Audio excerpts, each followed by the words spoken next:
All right, this time I would like to open the September 25th Board of Public Works meeting.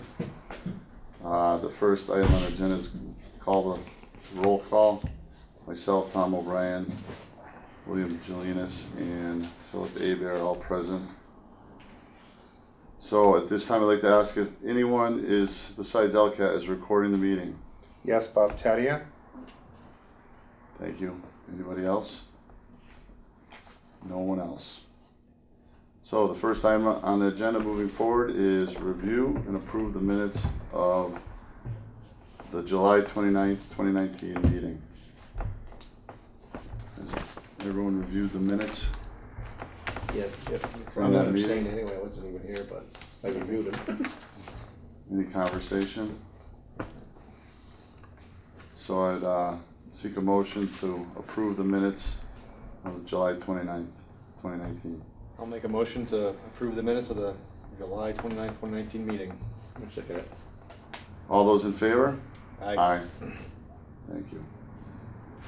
Moving forward, the next item on the agenda is superintendent's report and review draft. Go ahead. Draft capital plan. So a couple of things before we dive into the capital FY21 draft capital plan. Staffing updates. Dave Molinari, the highway foreman, retired on August 30th of this year after 17 years with the department.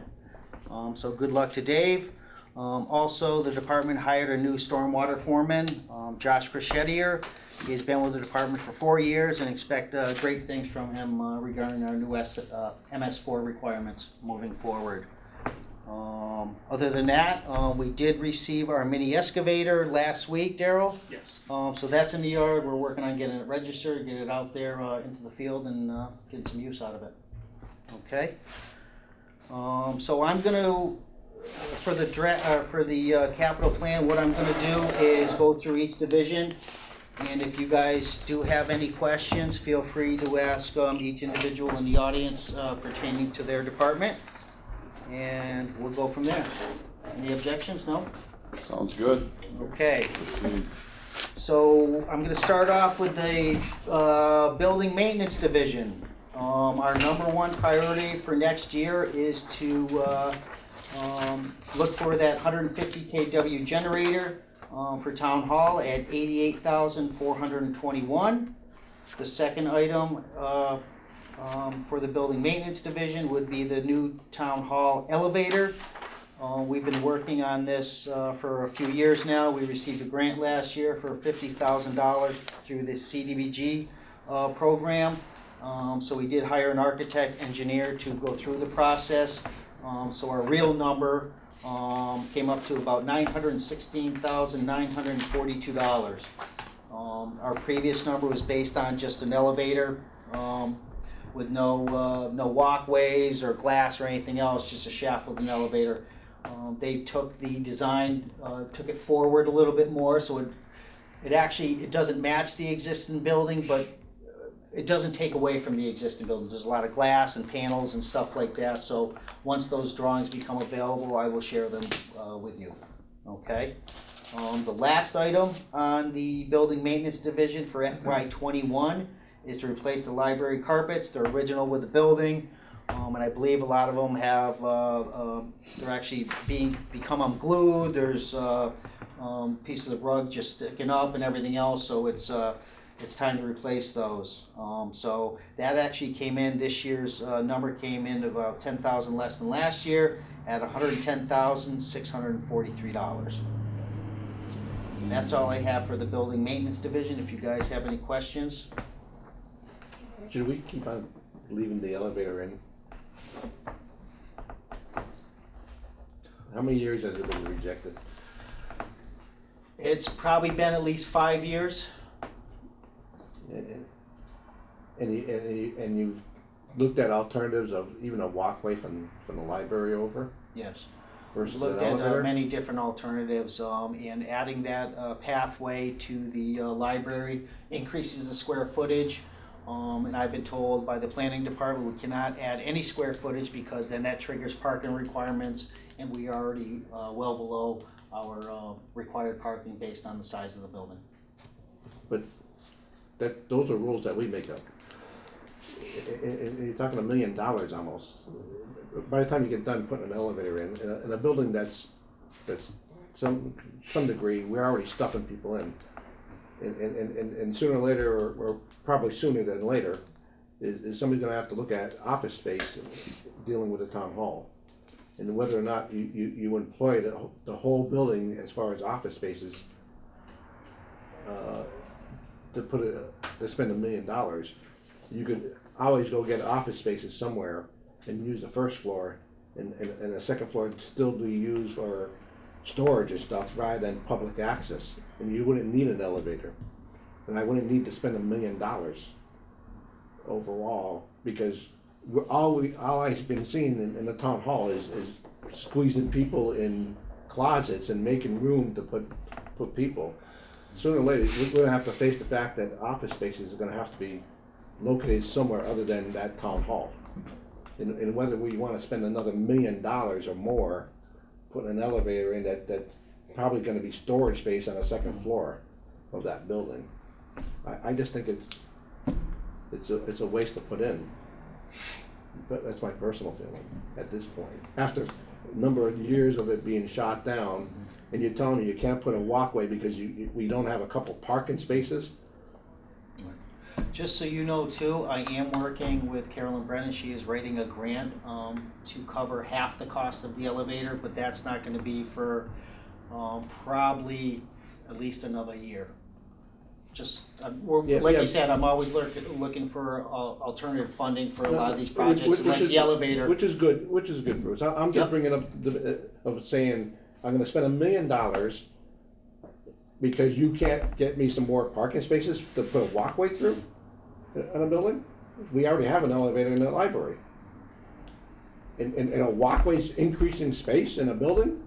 Square footage, yeah. You're increasing square footage, but it's only used as a walkway. It's not used as a sitting room or a reading area. Right. It's a walkway. Right. Give me a break here. I think I agree with you 100%. There's been a lot of talk about moving to other facilities, but the powers that be don't want to give up on the town hall. And that's okay, but we may use the first floor, but why do I want to spend $1 million on an elevator to a storage area that's going to be in the second floor? It's not going to be office spaces up there. It's going to be storage areas. It's not going to be public access in the long run, even if you go to other offices, is what I'm saying. So I just like to throw it off the list this 1 year and see what the reaction is from my town council or town manager as far as office spaces requirements. If the board would like me to move it off a year, discuss it and let me know, and I will I just be more want to than get happy. what you guys want to think, Tom defer it and till Bill. next year, whatever you want to do. Yeah, I'd be curious to see the other options, like the walkway, and see what the restrictions are with the parking spots. How many parking spots are we going to be short if we add Right. the square footage? Is there a way to get a waiver around that, or some type of easement on that, so we don't have to meet that requirement? Because it's really not, like Phil's saying, it's not adding true livable square footage. It's adding square footage for a walkway. Yep. So it'd be curious to see the other options and how much they would be. I mean, if the walkway's $1 million too, then what the heck's the difference? I do have those figures because I did, over the last few years, came up with all different kinds of Yeah, you've been alternatives. going to get this thing for years now, I know. I've actually added a second floor over the 1970 edition, putting generators on the roof. I mean, I've done every different scenario, but I will dig up those records, share them with you. Sure. But based on your conversation, what would you like to do in the meantime? Would you like to defer this to next year, or keep it on the list? What's your pleasure? I'd like to defer and see what we come up with. That's my own general feeling, because it's been on for a number of years and it keeps on getting rejected. And I could understand why it's being rejected. Well, the only good thing about keeping it on is it raises the issue that this concern is here. So it's leaving it on the budget just keeps rolling. This reemphasizes the point that, hey, we need to be ADA compliant in one way or another, and whether it's an elevator or a walkway, we got to put something on the budget, I think, to get it on there.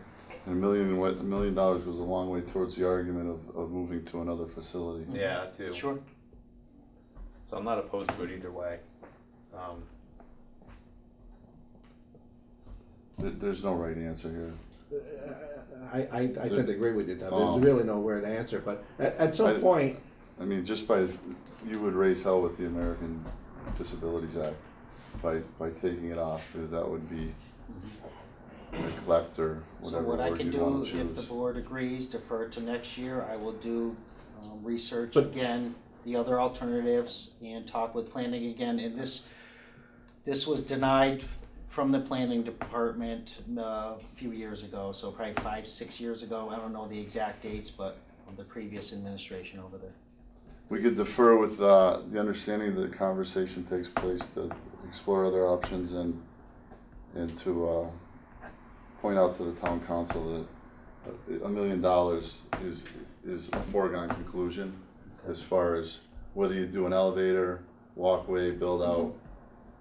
So they need to consider that for. And also, like I said, we're looking for grant funding too, to offset a lot of the expense, so. Carolyn seemed to think she could get half. Yes. So So if we're we in take it off the preliminary. budget, does that stall the grant that she's No. working on? No, because we've already done the design and everything else, that needed to be done as part of the grant application, so we have our ducks in a row. So, say if we did get funding for it, and they did fund the whole 916,000, you guys approved it, so we would actually take that off once the grant was approved, so if you took 500,000 off, we'd be on the hook for the 416, So- depending on what the grant, language says. As long as we don't lose the opportunity for that grant money. Right. I was just gonna say, it's a point like delaying it 1 year on a capital list until you see the results of the grant money. And then it's a whole new conversation after that. I like that. Yep. But by taking it off, I agree with what you said, Tom, in a sense. It will raise questions and conversations on the issue by taking it off. Yeah. If you leave it on, they'll glance right by it, in my opinion, because they've glanced through it for a number of years. By taking it off, it will end up having more focus Right. than not have, than leaving it on.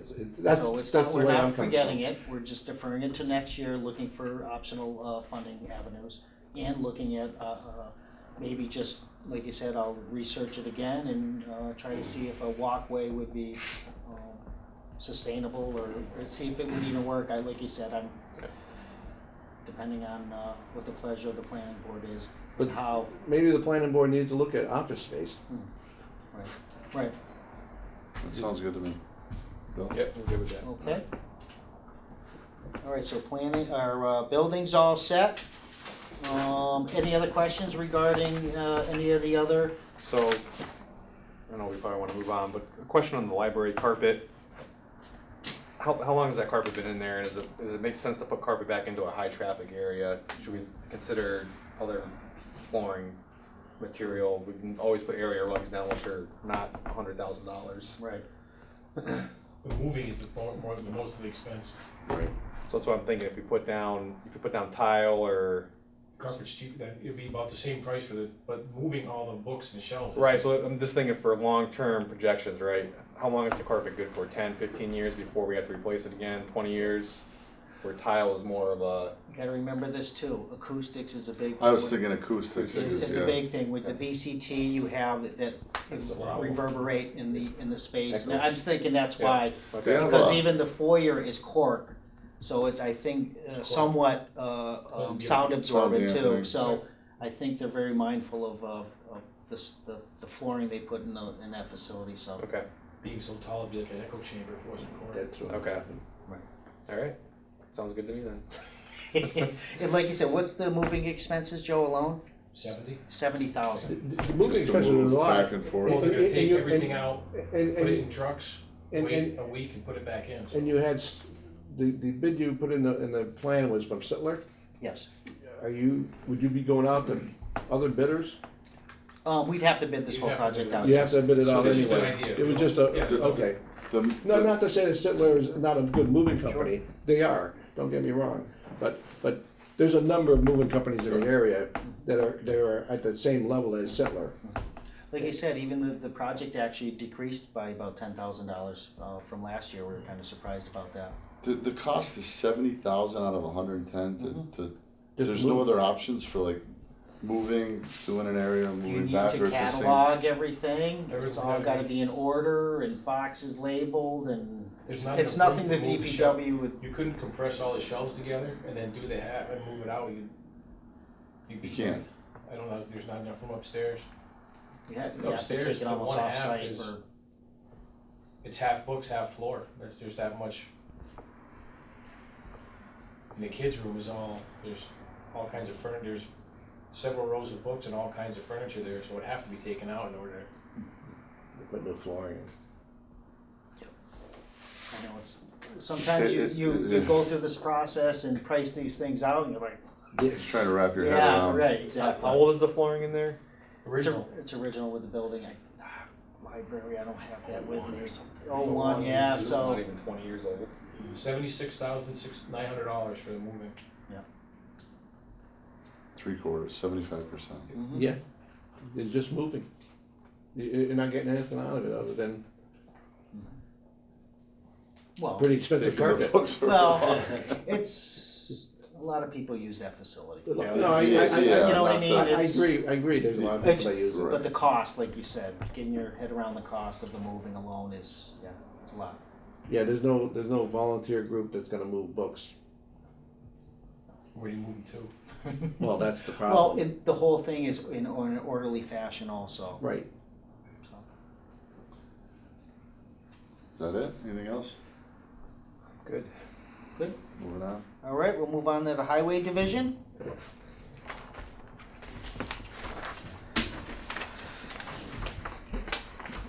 Can you So, give us a page?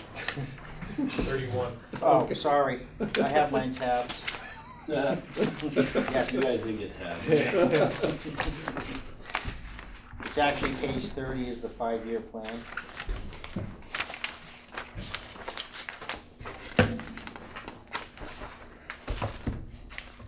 Everybody's got 30. their-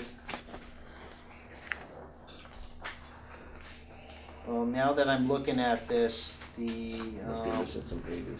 number 2 should be number 1, number 3 should be number 2, and number 4 should be number 3. So I where's didn't wanna one move go? that one out of number one. Right, One just goes so out? it's, well, number 1's gonna be the sidewalk fund, at 150,000. We received 75,000 last year. There's not much we can do with $75,000. Really nothing at all. The Elm Street project was 1,300 feet and it cost $115,000. And that was really a small section of sidewalk. We're planning on, we have our master sidewalk plan. I think our next place to finish up sidewalks, I think would be Parker Street, finish what we started over there. So this would get us, not all the way there, but a good start on it. What's the difference between, I know we do concrete sidewalks in town, I see Wilbraham and Hammond doing asphalt sidewalks everywhere. Is there a savings with that, and I'm sure there's probably a bigger upkeep with the asphalt down the road. Yeah, probably a smaller life cycle as well.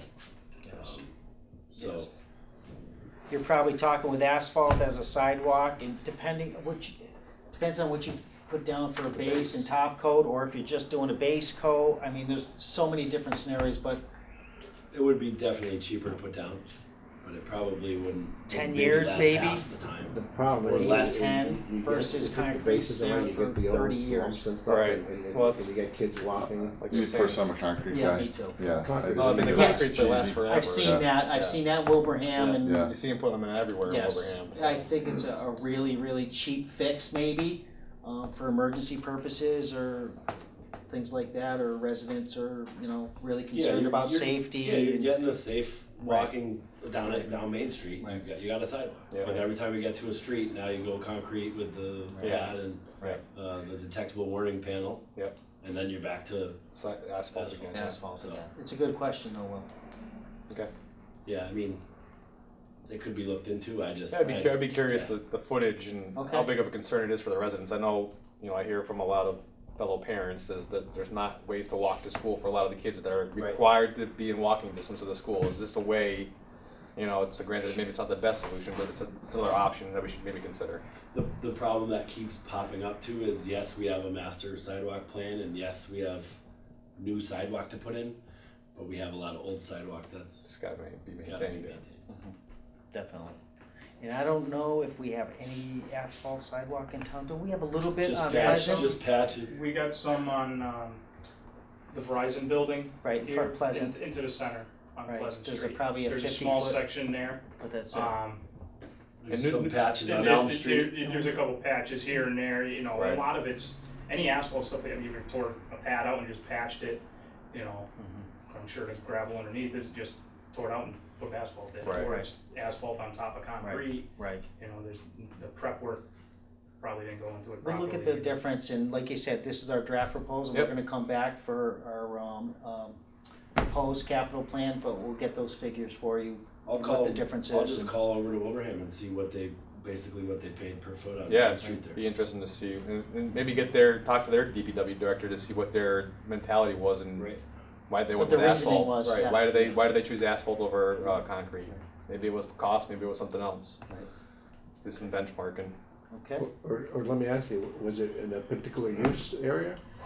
it was on Main Street. Yeah, it was Well, right- they right were down the They main paving paved the drag. road over, they did that Stony- culvert project. Stony Hill Road they're doing. It doesn't make sense to add some of that into our paving, you know, when the pavers are there. Right, Yeah, maybe the they're little using side- chapter 90, can Right. you? Could be Palmer Paving's doing all the ones. Right, so that's another, is that a way to save money when we're paving a street? Well, sure, yeah, you're not worrying about mobilization or anything, Right. they're right there. They usually have a sidewalk machine, and a lot of times they use a transfer machine into the sidewalk machine. So it's something to consider, I think, going forward when we look at sidewalks. If we're doing a main drag and there's not sidewalk there and we only got 150 grand to use, maybe it makes sense to Right. have the paving company do it at the same time. And, you know, it's not ideal, I get it, but Mhm. we're Yep. paving more of the, But it might be More ideal, sidewalks. it might be So ideal you in cross the certain driveway, areas. Tom? I'm sorry, go ahead. It might be ideal to use tar, asphalt in certain areas. yeah, I mean, it might not be right for every application. Probably not in a wet area where there's a Yeah. lot of drainage issues and stuff like that, cause asphalt breaks down, Yep. a lot quicker if it's, obviously the ground's heaving and Yep. during the winter months. You say you have to use asphalt across driveways? Or Um, can be no. street, I- Street crossings, you have No. to have the street crossings transition. with, Yes. with the But But transition? crossing driveways, you're required to put concrete in, are you not? Cause I Main, don't. Main Street, that stretch, I'm thinking they, You don't even There have was to really put, no road you crossings. don't even have to put the ADA ramps at a driveway. Right. Do you know what I mean? It's just for street Even- crossings, right? Yeah, street Right. crossings. yeah, they probably did that for a lot shorter than pave, or, sorry, Right, cement, asphalt, what they call it. right. Oh, yeah, Yeah, they did that run from, Munson Road all the way to Tinkham. yeah. You know, and Yeah. sidewalks obviously don't get beat as much as the road does. Right. So the longevity is obviously can be a little bit longer than Mhm. a roadway.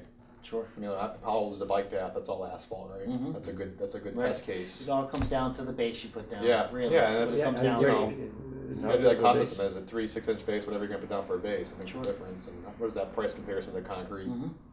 Gotcha. All We'll right, get those numbers. Cool, thanks guys. awesome. The second item on our list is the fire station repaving of the parking lot. This has been on our list, another 5-year list, I believe.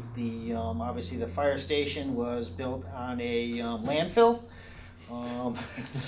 The substrate is moved so much, it's in terrible shape. The fire chief has written us a letter, it's obviously in your packet there. So this is actually moved up our list by one spot this year. Hopefully it gets funded this year in order to get that place safe. It's like you said, it's actually breaking apart. I mean, it's lived its useful life. The third item on the list is crack sealing townwide parking lots. So this is an area where our Chapter 90s funds, that we do crack sealing every year on our streets and everything else. But a lot of our parking lots, to keep them viable for the foreseeable future, especially high school parking lot. We did the senior center a few years ago. It's just obviously to give our parking lots a little more life to them until we can afford to get them on the list. They're not in bad shape, but like you said, once water infiltrates the asphalt, and over the winter freezes, expands, contracts, obviously it starts breaking apart, so this has actually been on our list for a couple years also and has not been funded, so we're looking for funding for that project also. Questions? Makes None. sense. Makes sense to me. Necessary. Okay. Okay, the next division is the equipment portion. That is on page 41. I keep forgetting to give you guys the page number.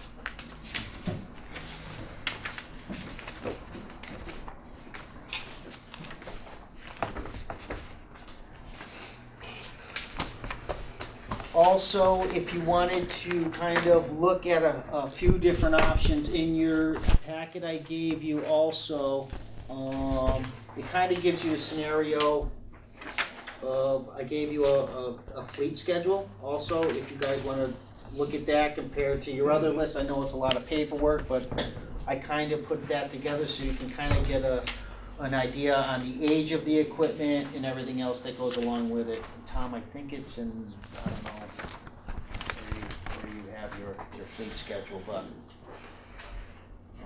anyways, I'm gonna go down the list. A couple pages down on 42, the fleet schedule. Oh, this is it. This is it, but I made a new one in the big, Yeah, Oh, like, all right. like that It's one. the same thing. yeah, same thing. It Different is. sort, Yeah, different sort. yeah. So the first item on our equipment replacement list is our dump truck number 10. It's a 1996 L8000. We're looking to replace that with a Mack 42 FR MHD at a $215,524.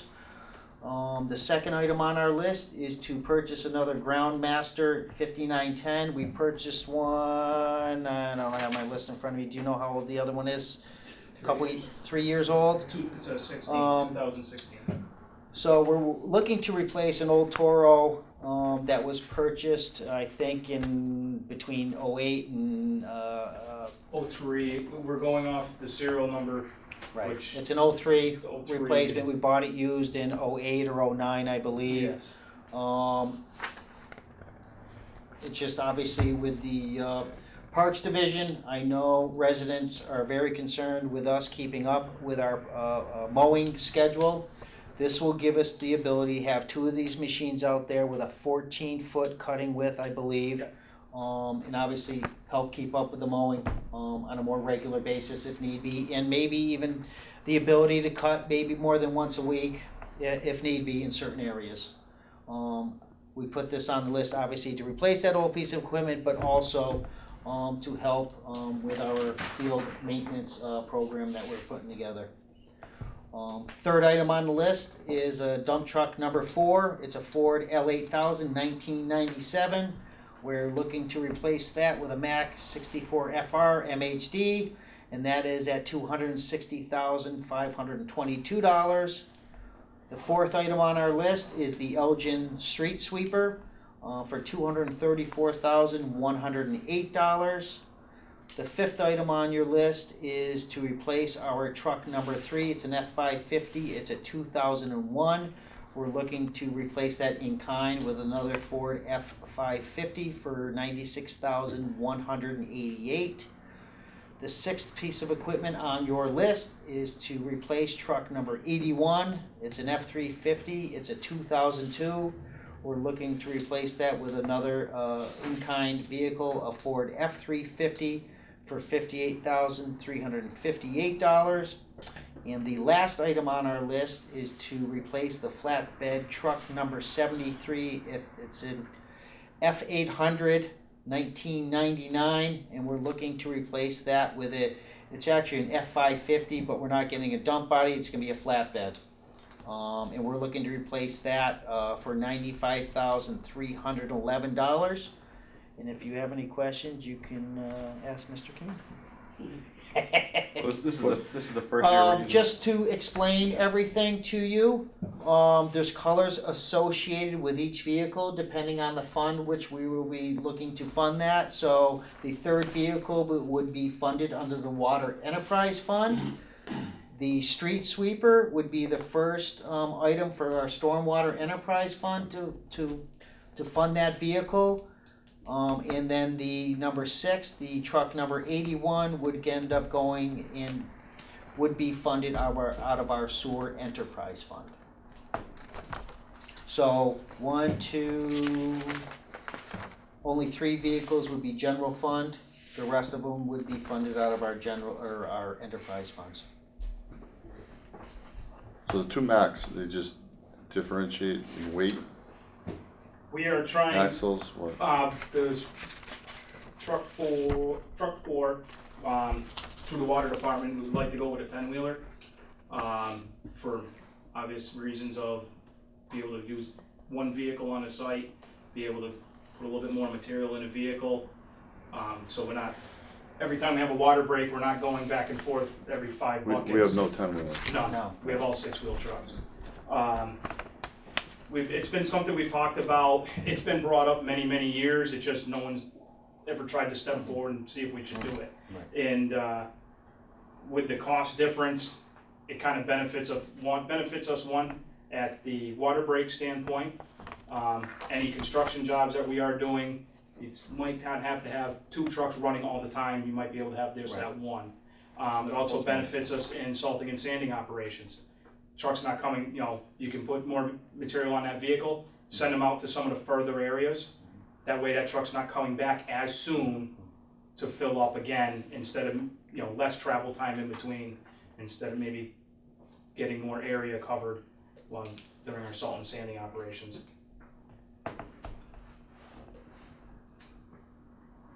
Any other questions? So why the flatbed? Why couldn't a dump truck serve as a flatbed? We've been doing massive amounts of catch basin stuff. We've always had a flatbed. There's always, truck 73's been parked in the back, it's rotted in the dump body, it actually does dump, but the body's rotted on it, so. How long has it been sitting back there? 2 years now. So you've been getting by without it for 2 years? And what have you been using in the interim? Dump trucks, right? Well, we scrambling trying to get 1-tons to, guys going back and forth with 1-tons, and guy going, hey, I don't have a lift gate for this, hey, It's been difficult. it's We've been, actually, it's been times that we lost that truck, we lost that as a plow vehicle. right, That was a plow vehicle for us at one point too. right, We're at the point now, we have absolutely no spare vehicles for plows. right, Not that you need spare vehicle, right, but Right. if you have a truck that goes down, we have nothing. There's nothing for right. someone to jump back into and go help that route out. And typically in the past too, we set up a cement mixer on that flatbed, so we're not running back to the yard mixing cement. We kept everything on that truck, the block, everything that we need for that job. Yeah, for doing Versus repairs. coming back for block, Yeah. mixing concrete here, putting 5-gallon buckets, bringing it to the job and back and forth. So we typically set it up for a job, a water jobs even, whatever we may need. You have fork trucks, all-terrain fork trucks? No, we have no Because- fork trucks. So, just from a business standpoint, dump trucks will serve 99% of your usage versus a flatbed. But if you're gonna be, moving material that's generally palletized and put on, then you're better served to have a flatbed. Right, But if you can generally get by with a dump truck are more versatile. right. Problem And we is don't even have a access. forklift to load it. So anything we load is gonna be loaded by It's usually- lifting. It's usually and with a placing. backhoe, taking the bucket off, getting the forks on it, loading a pallet of block in order to rebuild the catch basin, putting it on the truck, and then But either obviously- way, whether it was a flatbed or a dump Right. truck, that wouldn't vary. Right. Well, obviously the dump truck would just, obviously getting access to that material is a little difficult, obviously on the job. That's the only difference. Because you Yeah, can't, you have to load you're up on the the side of rear a end. You have to street, load on you the can't rear have the end, right. bucket, forks, so it does serve a Yeah, purpose. it does serve a purpose. Right now, We don't have any we're using our flat- one truck that we have a lift gate on, they're using it for catch basins. Right. You would figure put the block and everything, but they got their compactor, everything in the back of that truck. Right.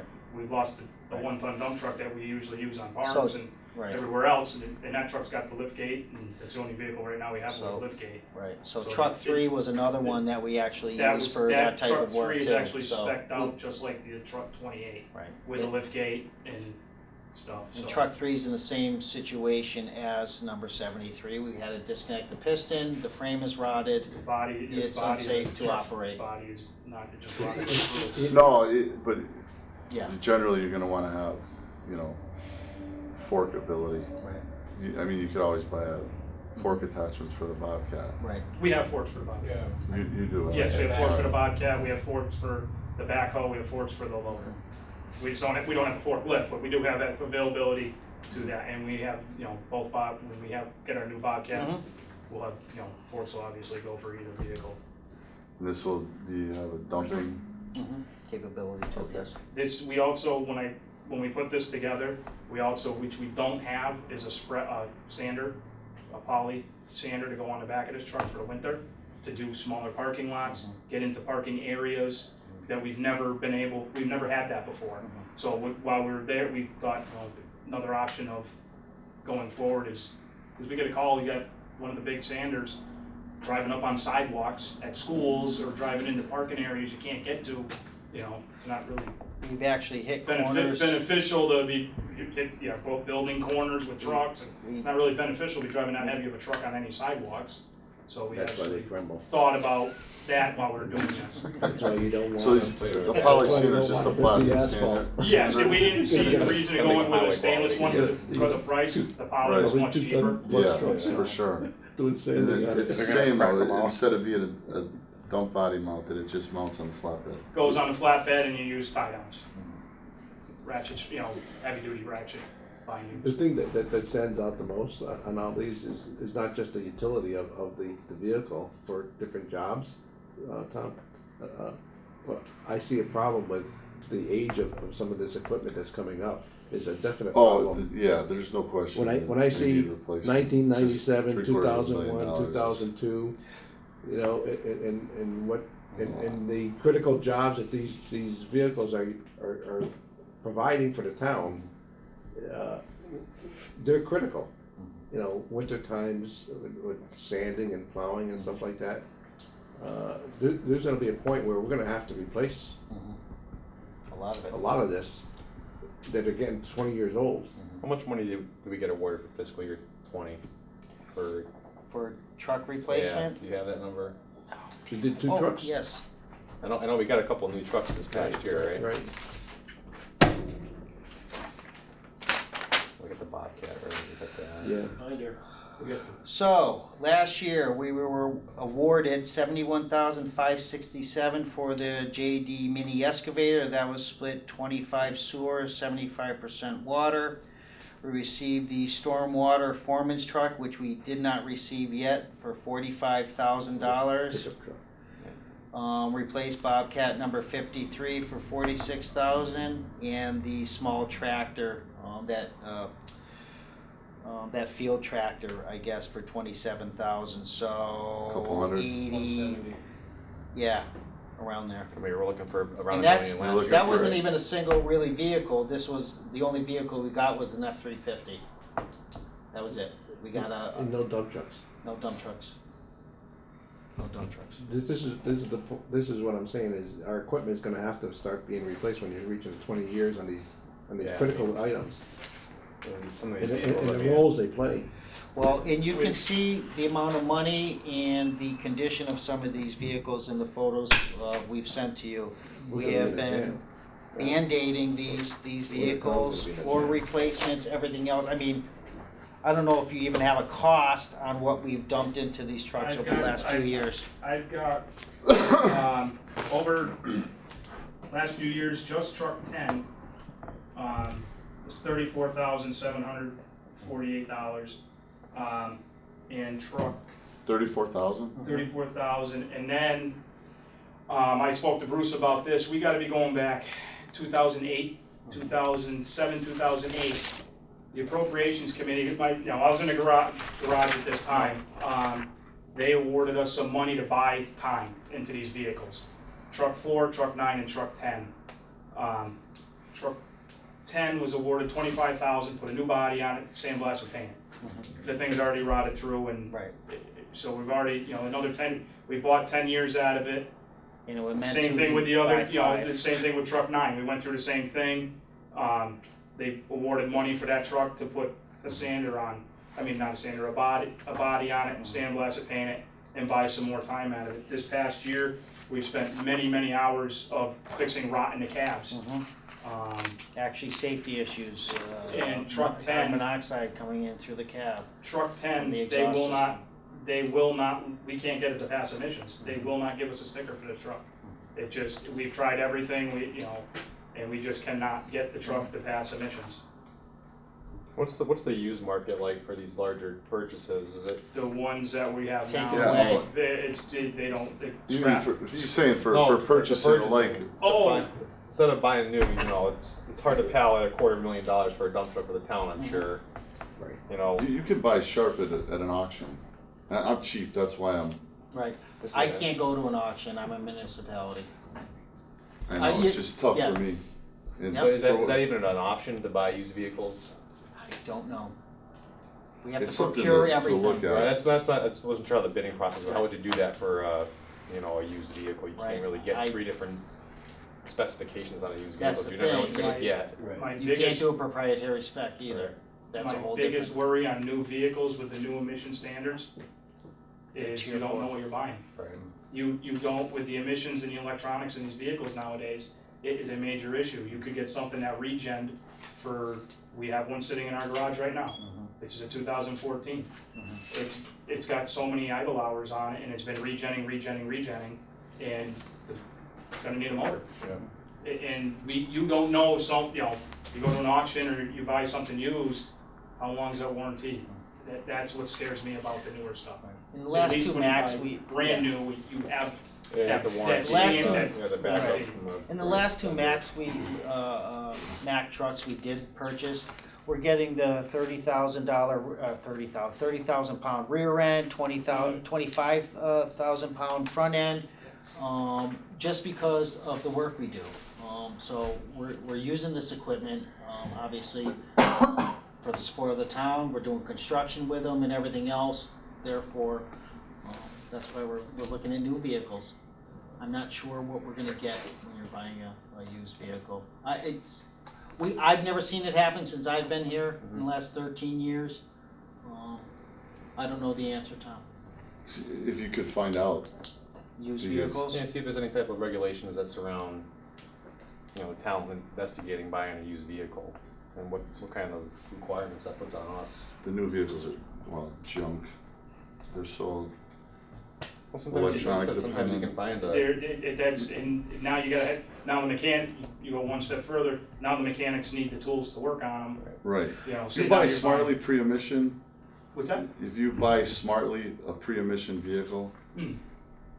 you're gonna do a lot better. I mean, I know a lot of contractors, they're seeking out pre-emission vehicles because the new engines.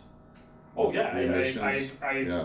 I'm agree with you 100% on that. The problem, you know, now if you find something used, is it gonna be, you know, PTO driven, now you gotta plumb the truck, now you got, we've also gotta run into the situation of plumbing all our hydraulics or sanders. And not only with our new dump trucks, we get the 200,000 Dickie buys you a lot of John. options. Well, Yeah. it Well, also, Dickie John, we have the. puts our Dickie Yeah. Johns in the back of the sander, so now you can monitor all your It's all road salt. computerized and Oh, yeah. And for all the salt and that's sand extremely operation, expensive. plows and everything else. Every one of our vehicles Yeah. comes with a plow and everything else, so that's the other caveat to it, I guess you could say. You know, we'll look at it and No, see trust me, what, yeah, Familiar with the numbers and the options. good stuff. You probably be more familiar with trucks and everything than probably most of us. They don't, yeah, if they don't approve that, the Groundmaster, I have one that I picked up in an auction, I would donate to the town. Really, Yeah, wow, seriously. good stuff. All right. Any other questions on the equipment? Let's move on before I donate something else. Right Do I on the have camera, right? Do I had a Mac? Thank you. All right, we're gonna move on to the water division. Page 129. seems each year my capital planning booklet grows and grows. I think we're at 138 last year, we're at 178 this year. Christmas list. Well, What was Santa bring this the year? problem Yeah. is, well, Good shuffle. we're not getting a lot of funding, so things are backing up, so. I just have a concern of equipment, and the aging of it, and It needs to the be utility replaced. of the equipment. It's becoming more specialized to some degree. I've And actually, given the requirements of cars and emissions and everything else that goes along with stuff, sure, it's getting pretty expensive to replace. And when you start getting to be 2 or 3, 4 vehicles of this type, you're talking $800,000 to $1 million, just a couple of and pieces of that's, equipment. and keep that in mind too. You see that list, I know it looks daunting, it's $1 million worth of equipment, but we haven't received any substantial funding in the last few years. Clearly. If it was a Yeah. single dump truck, we wouldn't be having this What have we conversation. historically, gotten for highway funding for vehicles? Has it been more than $150,000, $160,000?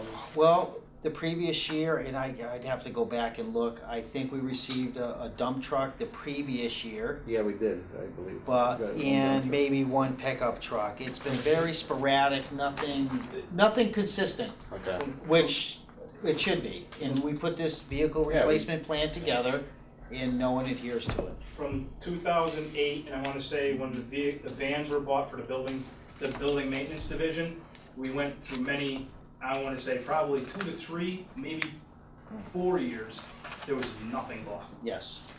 That So was- We there, have a there, backlog. there was a big hit, and we never got anything. Mhm. And then once we got to 2013, 14, Mhm.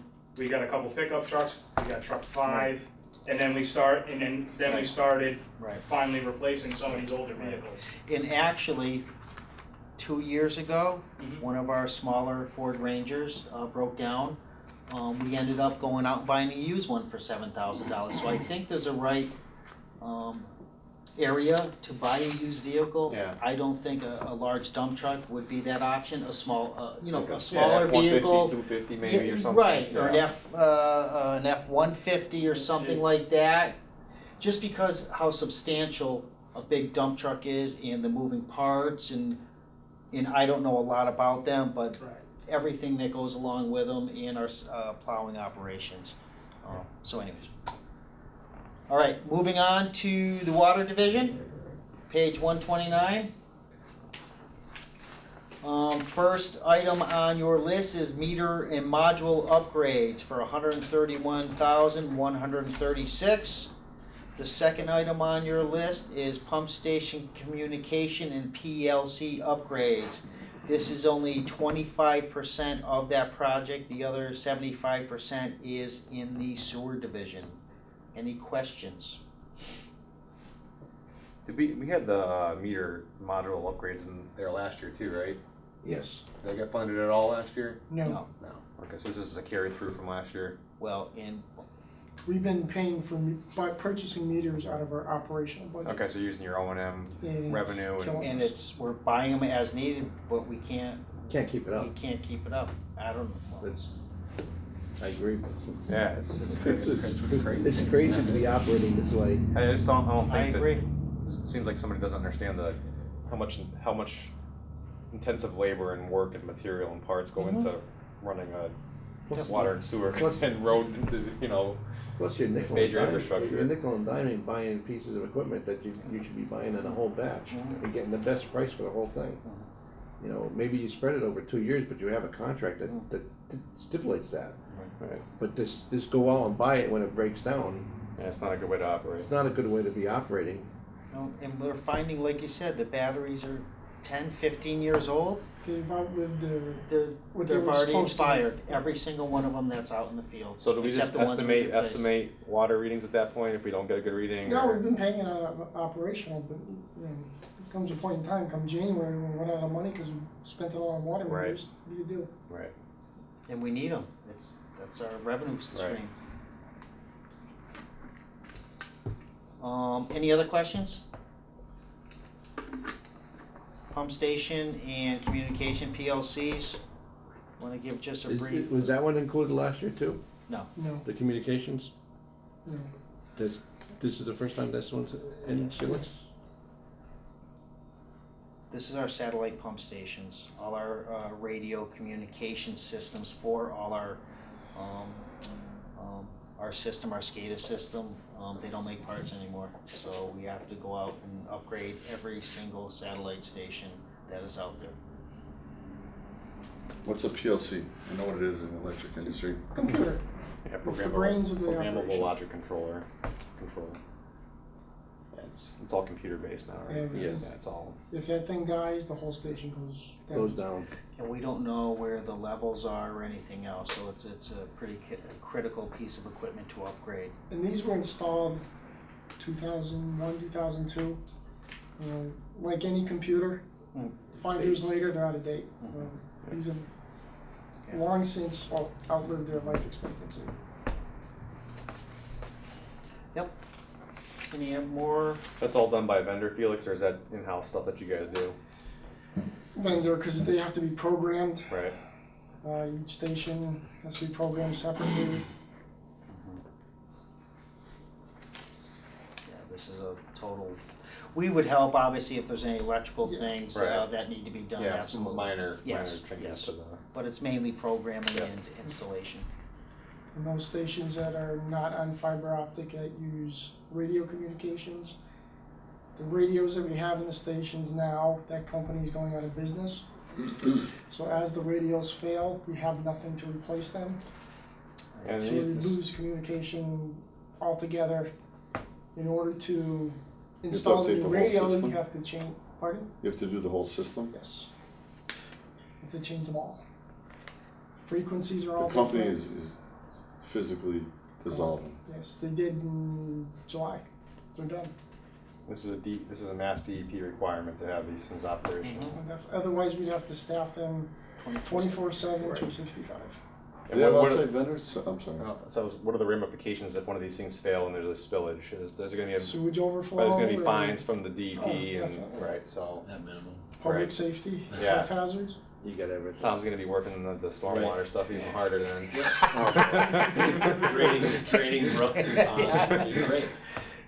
So, I mean, there's bigger ramifications if we don't Yes. stay on top of this stuff that's out of date. I That agree. we need to make sure the board knows about when we're pitching this. Well, Yeah, You ever consider outside absolutely. vendors? At least get on the Managing table so they're aware of it, so when they say, how come you didn't present We're this not to big us? enough. We say, Right. yes, we did. Right. You gotta leave it at. Yeah, I mean, yeah, we've, like Suez or, I gotta say, last year when I first put we hired Felix as the water and sewer administrator, we actually started looking at some of that, but actually, it's not cost effective. It's, our staff we only have 2 guys on, I think we're doing a good job. I think we could use more help in that division, but we do okay. We do okay. We We could do do it, okay Tom, because- absolutely. In because an of our emergency, SCADA system. absolutely, yes, Right. we could hire all that out.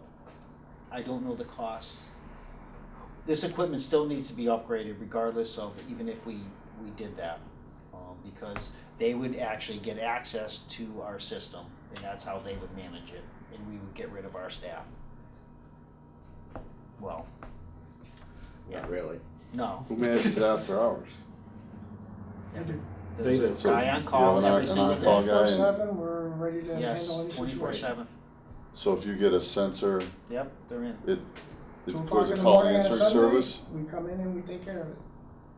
24/7, 7 days a week. What triggers it? The answering service or an Our alarm? SCADA system, we will, On phones. through communications. Oh, through your phones, you, It tells us there's a Sent it. problem. it throws an alarm and Tells you're us on call, you exactly gotta what the go. problem is. There's generators running, high level alarms, power failures, you name it. so Everything. this goes to the dialer and it sends you a message or, Email, text, and a phone oh, call. wow, cool. Yeah. Yep, All of that's it. good. It plays a critical role. Yeah. It's No, very very cool. important. Yeah. Well, And we have 2 guys on call, well, 2 guys and then me and you. Mhm. Mhm. So it actually, we got some I even redundancy been on the loop. if we need to Covered. cover, right. you know, because obviously, you know, there are instances that some people, you know, things happen. Or don't You have know, a signal or can't, something, you so. know, you know, cell phone Notifications, services, and whatever. you know, sometimes you know, I get a call, Felix, his guys, and then him, and then I get a call if someone doesn't answer. And actually, when you get text messages and or an alert, you'll get another alert that somebody's read it and acknowledged that alarm. So, okay, we're fine, somebody's going to address it, so it's a good system. Phew. Phew. Someone else has got it. Yeah, exactly. So when's the other 75% come into the That's, 5-year plan we're gonna here? get into that on the sewer end. Okay, Yeah. okay, oh, Okay. she says the sewer end, okay. Okay, Yeah, so thank you. page 146, if no one has any further questions on the water division.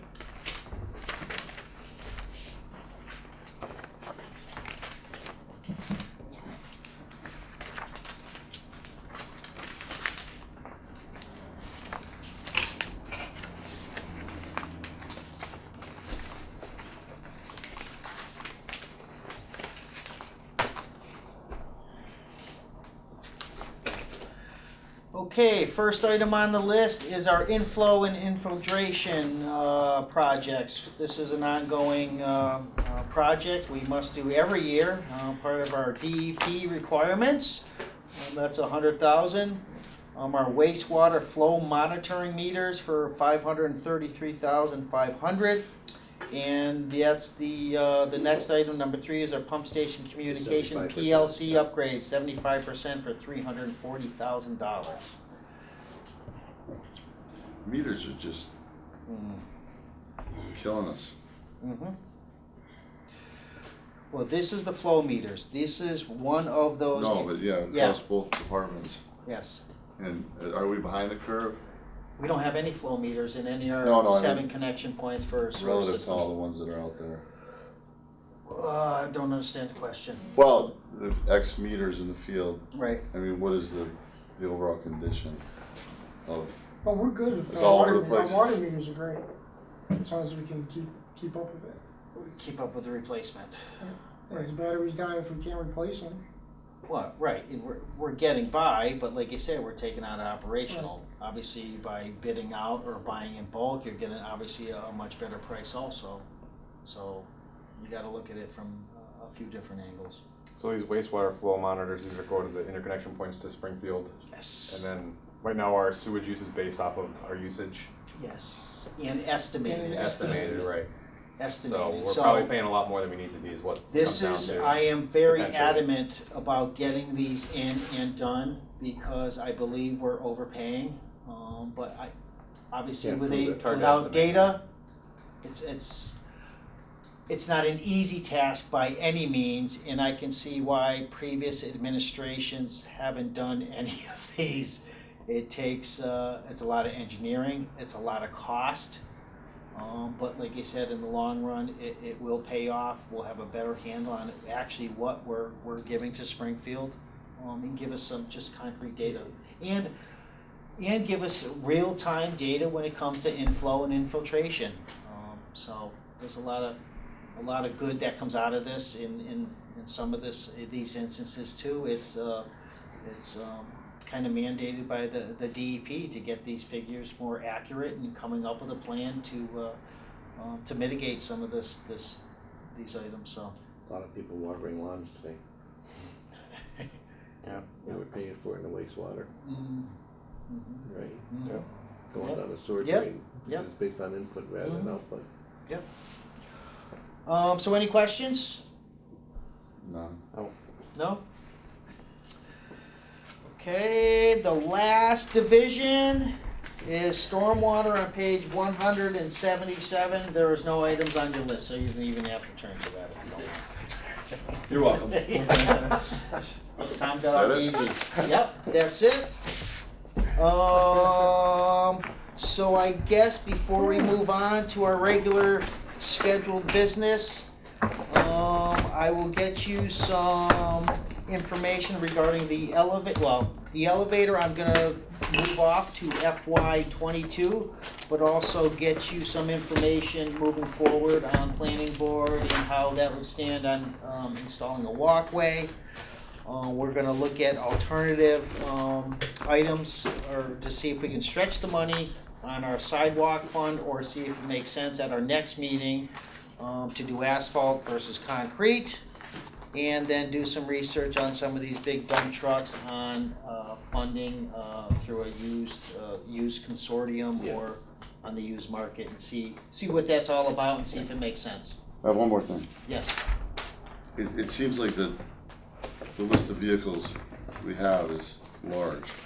Yes. So I'd just ask that you take a hard look at it, see if everything is absolutely necessary. Maybe look at decommissioning some vehicles or getting leaner, Get, you know, because we have such a large amount of vehicles. mhm, You know, the costs pile up, the registrations, the Mhm. insurance, the, sure. Well, It we just gotta seems remember like we a- have 32 employees. What I Every would, what I, vehicle. what I would like to some degree, Tom, is to look at the categories of vehicles we have. And get back to what you're requesting here, is when you look at certain categories, how many dump trucks do we have, how many pickup trucks do we have? How many, lawnmowers we have, or flatbeds, or whatever it is, you know, you put them in particular categories and say, okay, no matter what fund they're going across. I'm to your gonna just- point, I did notice a lot of dump trucks. Well, I'm gonna And point pickup out one trucks. thing Yeah. before we go any further. Minus the equipment, there are 12 dump trucks and 22 vehicles and or vans. That That's- equates to 34 vehicles. We have 32 employees. The rest is equipment, trailers, hot box, things of that nature. Just keep that in mind. Yeah. So we have enough vehicles for each Just- individual person, minus maybe 2 breakdowns in Well, order to no, get into not- another Not vehicle. even because Okay, truck 45 is a two-wheel drive truck without a plow, and truck 59 okay. is a mechanic's truck without a So- plow. Just keep that in mind. So every vehicle that we have is actually spoken for and used. And the 2 vans go out, they don't plow. Right. So everything else as vehicle-wise, So we don't actually It's have used. any And surplus those vehicles. 32 employees, they all plow in every, winter, every Yes. single one, and they're all in their own truck plowing. yes. So there's a lot of items on this We actually have list. Tom. 32 plow drivers. Yes. Yes. Yes. That's why the roads look so good, Tom. So just keep that in mind. If you take that list and look through it, a lot of it is trailers, the hot box, it's a Bobcat, or you know what I mean? So just keep that in mind. What do we use the vans for? I'm just curious. Those are for the facilities electrician and facilities plumber. They keep all their tools, obviously out, you know.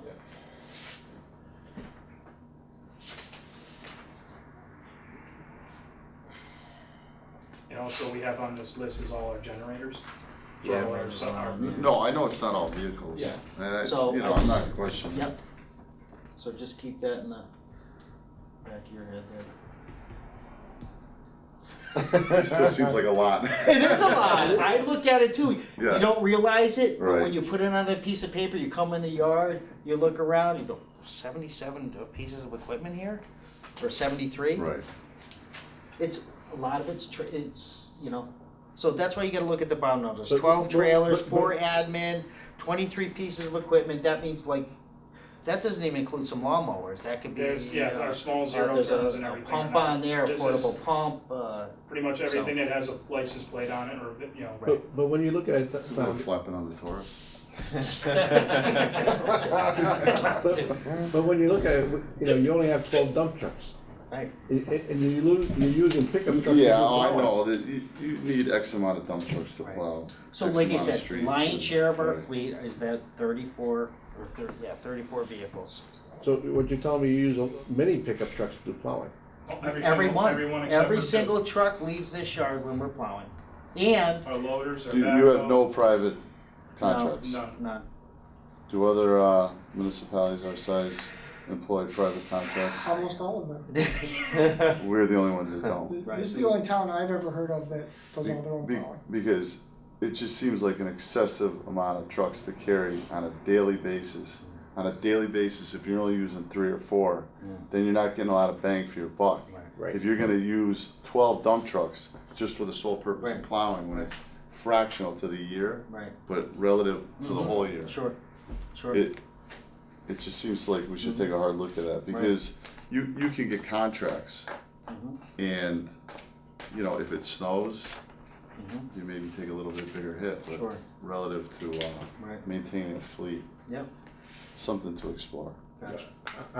I tend to agree with you on some of the items. Yep. It'd be almost better off to have contracted, you know. because Yeah, I it's mean, a you one-shot could deal. peel down a lot of the fleet, you know, by, you know, looking at contractors. But also contractually with the Contract. employees, Yeah. they're required to plow. It's in our You have- contract. Which one, who doesn't wanna plow and make extra money? You know, you're not gonna get anybody volunteer. Yeah, It's in the union contract. contract for the union, they have to be in before. I think there's something in there that we can go to an outside contractor, but all of our employees have to be used before that option is exhausted. Then So, That's something we So can we have need to look at 32 though. employees in the And plow. They just plow around the clock. If it's snowing for 2 days straight, they just are on the yeah. clock 24/7. Yes. Oh, yeah. How is that safe from a I've human had- performance safety perspective? That doesn't seem okay to me. Well, my I got longest kids storm here or- was 36 hours I I was mean, here. In There's my 6 hours. 17 years, I've done 48-hour shifts. That's Yep. crazy to me. Driving huge machinery like that, that's just not safe. You know, I mean, well, that they should do- be, we- that's a we huge take- safety We concern. do We take did- breaks, we do have people to stop. Yeah, That's something that those guys have also said. A lot of it comes down to the fact that when we go home, when the guys go home, if they wanna go home after Bruce, Yeah. everyone's been here People have, 30-something hours, they have to use their own sick time to go get rest. I mean, anybody working over 16 hours is complete garbage. It's just, human body's not designed to work more than 16 hours straight. It's just, I've done it, and it's, Oh, yeah. Tom's done Yeah. it. It's, It's not fun. after 24 hours, you start hallucinating. It's like, and you're driving a dump truck. It's You're not- just, you're not gonna be that's a driving big, a dump I don't know, we're truck. not gonna solve that problem today, I don't think. but- These guys have all these guys have always, we had that October storm and we were the only town in this area that stepped up, we did it all ourselves and not one guy We complained. did, yep. You know, We this, saved every the guy town came We in. do millions. do it, we do, you Millions No, of guys do a dollars. great Phenomenal job. job. Tom does a So great these job are the plowing. things, you, Yeah. You know, it's- looking at the Yeah. big picture, everything else, emergencies, it's a lot more to look at than just snow plowing operations, and it's what we do for the town and emergencies and everything else, so I do understand trying to reduce costs and everything else. But I think we're diversifying our fleet also.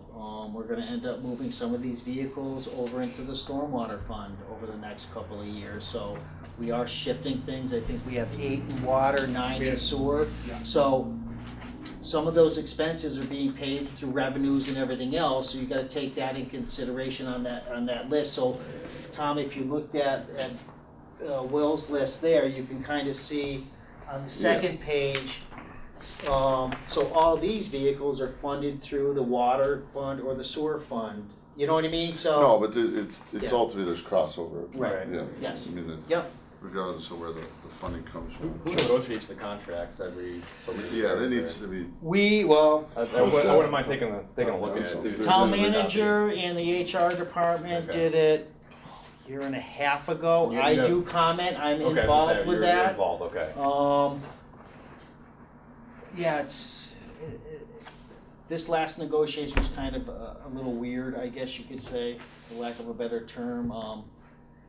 I think the HR department kind of just, there was a new HR department, she wanted to see a bunch of things, so it was my first negotiation, so it was kind of a slow process, and not a lot of things changed hands, I guess you could No, and say. actually, the contract has been signed, but no one has, I don't Right. think the town or the Yeah, employees don't lawyers have still a, have they not don't have received the it from physical last contract. October yet. So we don't even know anything that It's we've been been going off ratified, of it's been is, signed, but. I haven't there's nothing's received been any printed copy. and handed to anyone on Well, either side. we've had a little changeover, upheaval. Yeah. so there's a lot of movement and kind of everybody's at the place. So anyways, yeah. so I will get some information for you Okay. for our proposed capital plan for our next meeting, probably at the end of October.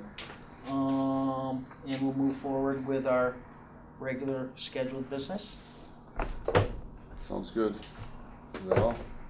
Yes. Any comments I or hope so. discussion? Well, thanks for all the hard work with developing the plan. I know it's a lot of work for you guys, getting the bids and the quotes and everything, so. Thank you.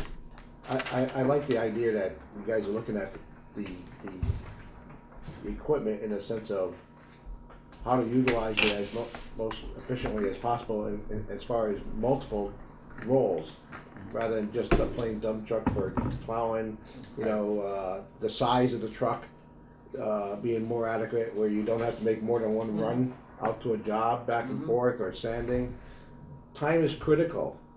If you could have a truck that could have extra load of salt and sand on it, and it could be out there sanding versus driving back to here and leaving streets iced, where you could have accidents occur, when you could have sanded it if you had the right proper truck for the size that. Sure. Those are critical times. It's an instant that can take lives. Public safety. For public safety, because you just didn't have a 8-yard truck versus a 10 or 12-yard truck. Sure. That to me, for the few extra bucks in buying the larger one, sometimes it's not worth skipping on. Right. I'd rather have equipment that has multiple usage and large enough to handle a bigger scope of doing a job. Yep. I agree. Especially those types of jobs. I think it's a waste of time to be running back and forth. The shorter trips you make, the more efficient you're using And this is where our labor. Dickie John system, by buying a new truck, comes into play. It's a computerized system that actually monitors the salt use. We get it programmed according to the type of storm you're getting to save money on our salt usage. You just get in the truck, it senses how fast you're going, puts down the appropriate material and everything else. So there's actually a significant cost to the new vehicles, but there's a significant savings too on the other end as far as operational expenses. So just keep that in mind. Yeah, I like the bit of the operational expenses, but at the same time, I'm looking at it from a safety standpoint.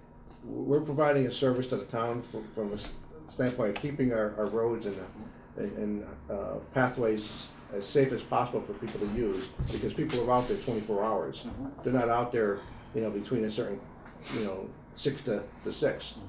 It's the evening hours that are being used, and it's 24-hour usage. And the way these roads are, up and down on hills, slight bends in here, it doesn't take much to have accidents when you have an ice storm, and we seem to have more ice storms around than sometimes snowstorms. I'm just saying, I appreciate you looking at it from that perspective. Thanks. Thank you, Phil. So the next item on the agenda, the Deputy Superintendent's report. Thomas. Oh, hi. How are you doing, Hello. guys? Good evening. I'll be brief. Just a quick MS4 update. We're into year 2. Year 1 annual report is due Monday. We got that all squared away. We should have no problem submitting that on time. We got the big stuff for the big ticket items for year 2 are individual stormwater plans for this building and the transfer station. The transfer station had one done in 05-ish, which should be okay. That just needs to be updated. And this one, we had done a SPCC plan, which I'm sure you guys know about, which, to be honest, there's a lot of the same stuff. What kind of materials you got on hand? What are the likelihood of anything getting into the stormwater system? Staff training, this kind of things. But they're going to need reports, physical reports, on-site inspection logs, blah blah blah, the whole bit. So, and then we're going to have to do a municipal inventory, which is I'll be working with Joe. We got to get all the buildings, all the parks, anything with stormwater, and then start developing a plan to retrofit some best management practices, BMPs, into oil water separators, some stormwater upgrades to some of these facilities that are kind of just as they were constructed, whenever they were constructed. So DEP laid out a list for you to prioritize? Yeah, so basically there are benchmarks to hit every year for this MS4 permit. Okay, and then Figures. yeah, Yeah, Well, it's just to time give- consuming and quite a rigorous effort from Mike Ray over at GIS. Pretty much everybody here is probably sick of me saying MS4. Right. Including Bob. It's just, it's sort of a group effort, and we just had a meeting recently where we started bringing in the planning department and school department and the health Board of department Health. is going to play some role. Building Building inspector. inspector. There's just a lot of reporting that was probably always done, but now we need to kind of put it all together and report on it. Do you foresee any real major items that may end up being on that list as far as going forward and trying to implement? Yes. Pretty much everything built before 1980.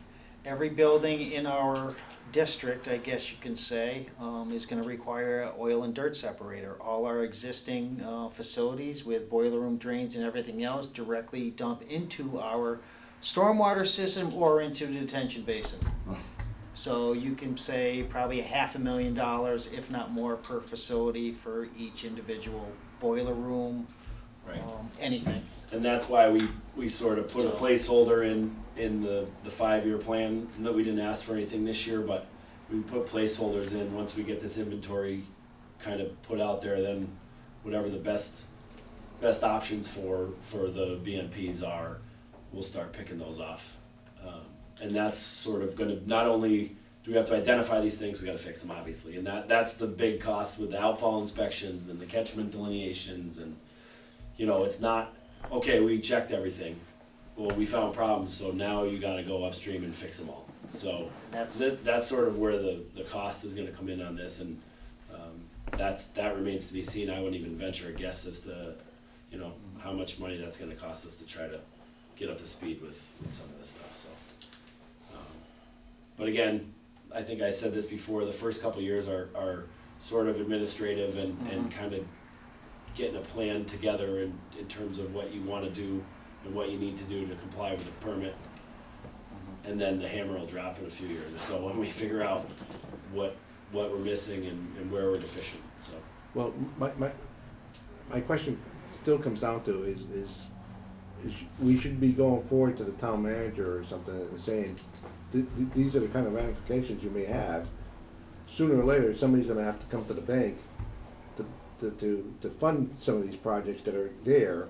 And should the town council be thinking of even keeping a little more free cash or reserve money to another year, 3-4 years down the road, you may wanna start saving some money to start addressing this large, if you talk about every school building having to implement some of these changes that are gonna be costly, I'd rather have them build a fund rather than just drop a bomb in 4 years from now. Well, the enterprise fund is obviously a good start, and hopefully we can keep funneling money in there. Well, it may come through the enterprise fund in the long run, but we have to build something, or the town has to build something. Right. Whether it's through one fund or some other Right. funding into it. And there's options, and there's, high cost options, and there's low cost options, and retrofits, and those are things that we can do to say, yeah, we're making a difference. Maybe it's not a Rolls Royce, but, Yeah. Yeah, but We've actually just in some of our boiler rooms, per our insurance company a few years ago, we actually had to put plugs in our boiler room drains. Just because for that reason, they've actually took the initiative, says you gotta plug those drains up, because if any contaminants or anything else gets out into the system, our insurance company's gonna pay that dollar figure.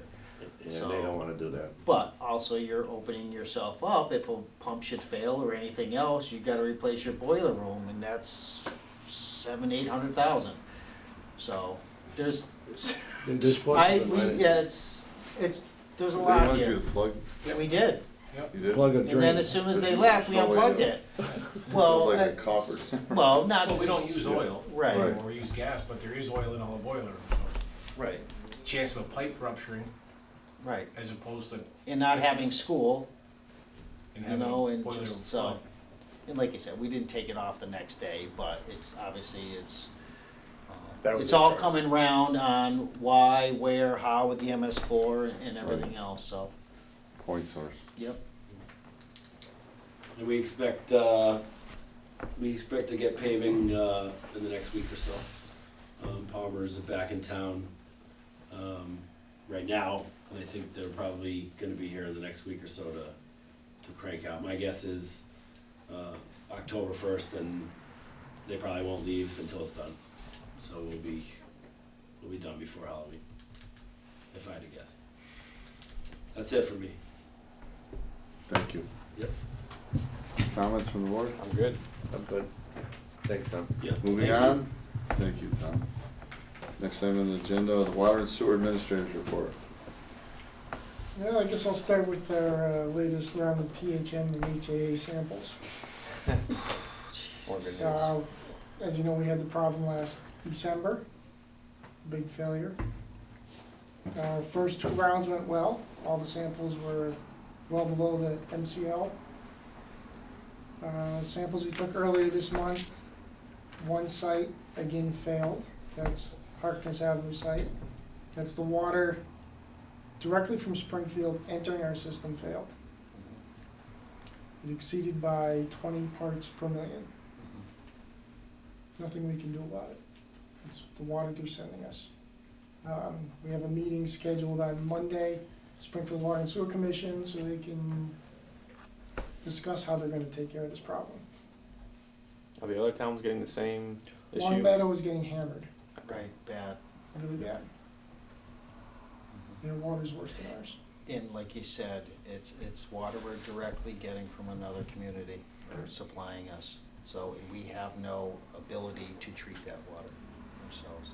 So Felix is going down to Springfield Water and Sewer on Monday to discuss the DBPs.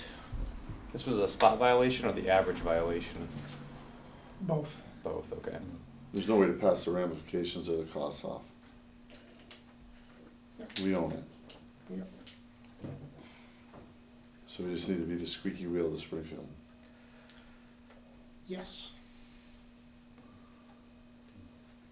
There's not much we can, there's Yeah. nothing we can do. I mean, if we don't like the water, I then can't see that Buy it we're somewhere the only else. town that they're Yeah. outflowing Right. pollutants to. Yeah. Is there It's frustrating. further notifications as far as the levels? you'll be getting it in the mail. Yep, I've had- another letter. What's the acceptable level again? 60 parts per million, we were 81. 81, okay. Is there like a public health crisis threshold, or is that nowhere near that? I'm not sure they know. I mean, it's not like it's a bacteria. Right. You know, it's Yes. not coliform, it's not E. coli, Right. it's something that's gonna make everyone I sick. don't know if they know. And if you drink, 200 gallons of water every day for the next 60 years, you might get sick from it. Right. Mhm. But DEP's been working with Springfield to fix this problem for the past 9 months. Years. Okay. At least since last. Months, years. Well, Springfield wants to Time install flies. an infiltration Yeah, you plant, lose track. and they're gonna, of course, carry that cost onto it. Right. Oh, And that's, I plus. brought that up, yeah, But- last year. But my question is, what were their plans that they're supposed to try to implement to correct the current problem? Was there any? Supposedly DEP was working with I Springfield Commission? forgot how it went, the rapid sand was down, but the slow sand was working, or is it vice versa? The rapid Last year. sand was down, the slow sand was working. Okay, but but now it doesn't it's- filtrate the DVBs. You get this runoff from all the rains we had last year, goes in the reservoir. The organics, you have to increase the chlorine. Right. That's the story we got last December too. Correct. Right. What This are we year, getting, what are we getting now? even though it hasn't rained, Right, This that's year's what been I'm very wondering, what dry. is the story today versus last the December? organics are still in the reservoir. Even though there hasn't been anything added to it, it's still there. It takes years to settle. That would be my first question to some degree is, what's the turnover of the water given the spring and everything in summer? And what is their current expectations of that, given whatever they're doing? Hopefully Monday, Monday you find out. We're gonna get, see what Springfield is going to be doing about this. And how much money you spend on all those mailings every time? We're looking close to $4,000. But Articles. But it's necessary to have That's a transparency. requirement. Oh, of course, It's a oh, of requirement. course, but again, Right, it's it's costing us nothing we money. can do about it. No, We no, just no, have to- it may not be nothing to do about it, but we are required to have transparency and inform people of the conditions of the water. We inform So they Board can of at least Health, take the town corrective councils. action, given their own health scenarios. You know, everybody's a little different, Sure. and it may not affect me, but it may affect somebody who's Right. got more critical health issues. Yes. So it's our obligation to make sure we do inform them of the latest. What And I I'm glad thought you said was- that you're sending it out. Oh, yeah. I thought was maybe somebody else pay for that notification. I had the same thought, but At this point, I'm not always concerned about cost when it comes to safety of health. I'd rather make sure that we tell people, and then we could always find a way of funding the notification Oh, yeah, I'm not, yeah. to that degree. But yeah, uh, exactly. with an elderly population to some degree, young kids and stuff like that, that may be more susceptible to a condition of, that's marginal. Mhm. And we do get those calls, and we tell them to contact a doctor. We give them results if a doctor requires it, but please contact your doctor. We are not doctors by any means. We can give you what our knowledge and what is the guidelines we follow, but that is all. And typically, it's the DEP that gives us those guidelines. But I'm glad that you're sending the notice out, and I'm glad you're having a follow-up meeting with Springfield.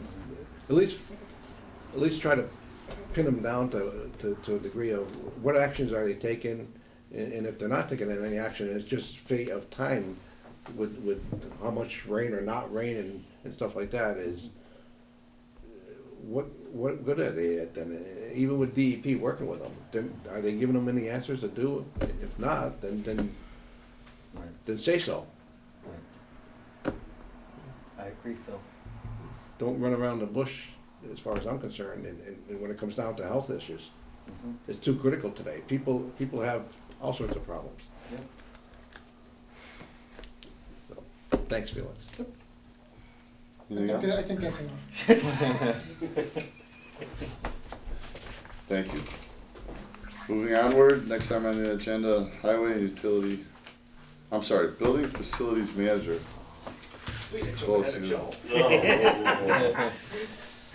Building facilities manager report.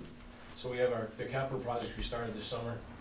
The Meadowbrook roof is very close to being done. They're doing spot work now on the edge metal. The main membrane's all down.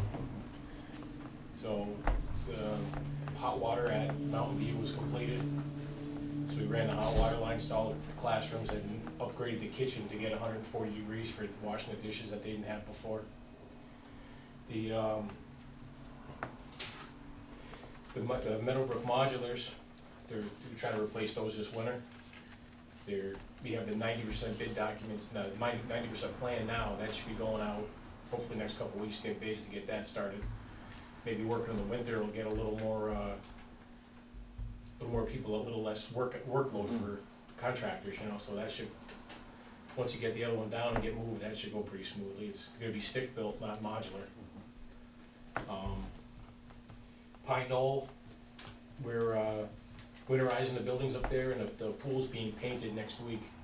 Rec department allotted the money to have the pool repainted with the kind of epoxy-based paint supposed to be good for 5 or 6 years. You put 2 coats on, so that's what they're gonna do for that. Is that pool even 5 or 6 years old? No. Yeah. How They old just is put it need to in. be? It's brand new. No, I think it's 2 years 2 old. years old. Yeah. Yeah. 3? no, it's And more it than needs that. paint. I can't keep track of time anymore. I agree with Yeah. Tom. It's 2 years Seems like it was old. 2 months ago. I thought it was a year old. 5 years old. I thought it was a year I old. think It's it at is. least 4 or 5. Needs Maybe our painting, fourth, I don't know. At least 4. I'm getting It's worse not and the worse first when it season. comes to keeping track. Is it that long? I thought it was a year. So many projects and, you know, kind of, I thought it was maybe a couple of years. yeah. It seems like. It just doesn't seem like it should be needed to be paid. Isn't that the $800,000 pool? Yeah, that's the one. It's already 4 or 5 years? Yeah. Wow, I must be really off in time. Yeah. And that's I think it's 4 to fine, I 5 gotta years? say, it's Yeah, 5 so years, the it is. first coat, Yeah. the paint is supposed to give you like a 6 or 7 year lifespan if you have 2 coats, the original. Right, I can't say Right. that those 2 coats put on Right, originally. right. Plus it was fresh concrete, right. you know, so. Yeah. So it's substandard. So 5 years, Yeah, 5 I can't- years I- We expectancy. spent a lot of time up there when they were building it, but Mm. I can't remember putting 2 coats on it, to be honest Yeah, with you. I know. And I don't know if that was part of the bid spec or not, I don't. Right, it has been 6 or 7 years, there's no doubt about that. I don't think, well, Let's say 5. It's you 5. think it's Yeah. 5, really? I'm Seems, I'm seems, thinking when I'm seems like a in long this time, doesn't it? position and I thought it was almost yesterday, it just about, Yeah, it seems like. Bob was You're- here, you're I think two, his the first most. year, Yeah, Bob was here. 2012, no, that's not that long. Not that far. 14, 2014. So I 14, think it was done in 14. 2015. Might have been 15, I don't know. You got a librarian? Remember being part of the Well, I was approval gonna look at my process photos Yeah, no, I because was they're thinking the same thing, timestamped, but I Not thinking $1 downloaded million them. for something we use 3 months out of the year and now it needs paint. Mhm. Yeah. Uh, And Maple Shade School is all back together. Mhm. The steam pipe replacement's complete. We started it 2 or 3 times so far. We skimmed the boilers. We had the heat on. Thursday last week Yeah. got real cold. Mhm. Couple of hiccups, but nothing big. And 1 valve was left off. But other than that, that should be ready to go till next year. Mhm. Do the other half, get the other half of the pipes done. And as far as the regular building maintenance stuff goes, it's just been business as usual, trying to get all the schools tied down, locked in for heat and get everything, unit heaters running up and running, and belts and fans and all that, just chugging along. Business as usual. Yep, nothing catastrophic yet. Right. And Joe's been busy too because school's back in session, and teachers are back, so Yeah. everybody's kind of been a little The crazy, whole so. slew of stuff that Yes. goes with it every year. Yes. Yes. Another issue with the school department, in conversations, the custodians are under the school department, right? Yes, Not underneath us, no. us. Exactly. What's your feeling on that? Joe, you work with them. Keep them. They work much more for the school. They have their, preventive maintenance they're supposed to go through every year, a couple times, quarterly. And they just, Is it with you or strictly with them? with us, well, they do it, the custodians go through their work orders, their preventive maintenance, they hand it to the principal. They're basically eyes and ears. They're supposed to go in the morning and look and say, hey, there's something wrong, there's water on the floor. And then they call us for the repairs. So my question would be, should they actually be under us? Or stay under the I principals tried and school following that committee? exercise. Given they call you when there's an issue. I and tried yet we're that, responsible for maintaining the buildings and everything. But the people that keep the place clean, keep the overall and the classrooms swept up and everything else is not under you. when we took over all the maintenance for the schools, all the utilities, took over their maintenance money, everything else. But I did try to cross that bridge, I guess you could say, to get the custodians under us, just because I think we have the ability, the knowledge when it comes to construction, maintenance, and everything else. Had many conversations with principals, the superintendent, and I think it would, to some extent, it would make sense, but some it wouldn't, just because of day-to-day operations. I think, like I said, I can kind of go both ways, but the boss of each head custodian is the principal of that facility. They're supposed to answer alarms, everything else, in that facility. And I think there'd be a little confusion on who's their boss on a day-to-day basis. We're not in that building on a day-to-day basis. So I think there's some argument on both ends of the spectrum, but I'm not sure. You know what I mean? If you have a good relationship with the principal, I think it's a non-issue, which I think we do with most. and like I said, I've thought about it, like I said, both ways. I'm not sure what the right answer is. I'm Can you not so understand, sure you either. understand Yeah. where I'm going? Yeah, I It's understand a- what you're going. They do a little bit for us as far as our PMs and Right. everything If- else, if- checking belts, if you're- exhaust if- fans, bearings. If you're in the But building, you there's wanna be other- able to control all the people that's in it. But also, they're responsible for making sure that place is clean, the locker rooms, you know what I mean, health Cafeterias, issues. kitchens, So, you know, It's probably like a 90-10 ratio. yeah, well, Yeah, exactly, well, 85, yeah. 15 or So, whatever like it you is. said, we try to work closely with the principals, close with the superintendent, and I think we do. Sometimes things get a little confusing, but like I said, communication is key. So my next question would be, are you satisfied with the way that things are being run? That's an open-ended question. No, it's your opinion and your feeling.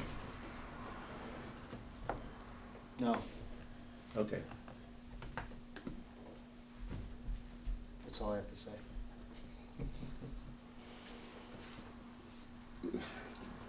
I don't think that's a road we wanna go down right now. No, no, I just wanted to get the answer. I don't wanna have a Conversation for the school committee. conversation. Yeah, for another entity. Yeah. Joe, anything else? No, that's about it. Any other comments from the board? Nope. No. Thank you, Joe. Moving onward, next item on the agenda, the highway utility manager report. Good evening, gentlemen. Good evening. Just want to review over the last meeting, talked about the tree contract that was awarded to East Meadow Enterprises. They plan on starting this coming week to start taking down some of the trees that were on that bid. The Michael Street water job is complete. Looks good, got cards from the residents. A couple days, they tried cooking us lunch out there, so all the residents on that street were extremely happy. And the grass had grown in, all the driveways are done, paving's done, everything's completed. It looks great. The guys did a heck of a job. Since the last meeting, the guys have gotten 199 work orders done. So they've also stepped up in being that we were down there doing that work. You know, we had other crews out, and kind of our parks department was helping our highway department and vice versa. So as far as the stuff from the last meeting, there was just a couple things I wanted to go over and just let you guys know how we've done since then. Since that, school has started. The parks department is had 14 or 15 fall sports athletic fields to put in. Soccer fields, field hockey fields, and lacrosse fields, and do some paint work in the stadium. With that, that's so along with all the mowing, because field hockey, soccer, all those are really dependent on how the grass looks. So they've been crazy with that. We do have the new ball diamond machine out. They have been, the guys kind of starting to get a handle on it. Neil has basically been the main guy, been using it, and he's been trying to work his guys in slowly on it. It makes a big difference. Might take a little bit longer right now to do a field, but that's part of the training process, making sure we're not abusing the equipment at the same time. Did you ever get the vendor to come in to provide training on that, or? We've tried working with Donna, and then she never got someone to come in. So we took it upon ourselves to bring it out there with a book and figure it out. And I think Neil's done a great job. Neil kind of took the bull by the horns. He got sick of looking at it in his garage and not being used. So today we actually had a decent sized crew from the Parks Department down at Veterans Field. You know, some of these fields that we don't use all the time look kind of horrible, but they take that machine, you can go, it's got a blade on it, you can cut just under the clay, kind of cuts the root, lets that grass die, and it's got a rake on it, and it kind of gathers up the grass, shake it out, get it off the clay area, and then, you know, basically really work on a practice, and our parks guys are getting better at it, is let's not spray grass on top of the clay when you're mowing. Spray away, you know, mow away from the turf, you know, bag the infields and mow away from the clay areas. And they've been Sounds training. you know, and we got a lot of new guys, and it's some guys get it, some guys, you know, Right. take a little longer, but they all work together and they all have made a summer that was kind of looking pretty dismal on getting much done, and they're really getting a lot done this year so far. Our highway department, obviously patching potholes. They were doing some right before school. We got in, did all the catch basins that needed repairs in the schools, so the safety hazard of those being open were taken care of. We fixed the sidewalk entrance, the handicap entrance at Maple Shade School. That was taken care of. And then once the guys finished up the water main job, they started on the ever-growing list of catch basin repairs that we seem to be getting as we're cleaning all these catch basins for the MS4. We managed to get that list down. It was upwards, when I started, upwards to 60 to 70. We're down to 30. That's great. But we added on probably 5 more today. What's the longevity? Again, of those you're welcome. Once they're redone, how long do those things last? I mean, what's the longevity on those things? Honestly, it Salt. eats It's a up big the, thing. It's eats all it up. concrete rim, right? Yeah. We're actually, me and Bruce had sat down, as we're doing these, we're putting something together, how much a top is, how much asphalt we're using, how much a first course is, how much a complete rebuild is. So we have that figure to put in towards and budget for the stormwater division, so we can, Good. so we're not beating ourselves up, taking from Peter to pay Paul, All right. and have a number. How many storm, 1,100? Storm catch basins, Wow. 3,789. Goodness. All better than the last. And how many do you think we could do a year? We have to do a third, right? No, Oh. no, that's part of the thing that's changed. Oh, That's for cleaning, not for Right, repairing, right. right? We have to ensure that no catch basin is Oh. more than 50% full at Okay. any time. So some areas might be, you might not go to them for years, We potentially. cleaned 250 for the annual report, which, I mean, Are we keeping track of how often we go back to starting hole? That's all stuff we're tracking now? yeah, eventually, once Set a we trend for get to the different point holes. where we get back to a, Yeah, Yeah. yeah, it's obviously it's this new process, but we wanna make sure, I would think we wanna make sure we wanna track that stuff. there's a written SOP as a requirement Okay. for how you're How gonna you- keep that how you handle it. 50%. Yeah, some holes you might not go to for 10 years. We're not gonna, Right. that SOP will not be done for 10 years. Perfect. We can't get to You gotta all those basins. prioritize, right? but we're going out there and as we're doing the inspections, we're identifying the pipes in obviously in the basin itself, Right. the condition, Yeah. how much material was removed, everything else, part of our mobile 311 system and survey 123, or the survey 123. And that information connects to our GIS system. So all that data instantly, the guy out in the field's importing that into our system. So all that part of our reporting documentation that we need for the DEP and the EPA is automatically uploaded. We started that a year and a half ago, just to start getting people used to the program, how it's done, and like you said, moving forward, everything's gonna be tablet-based and linked Right. up to our system, so we're not duplicating services and.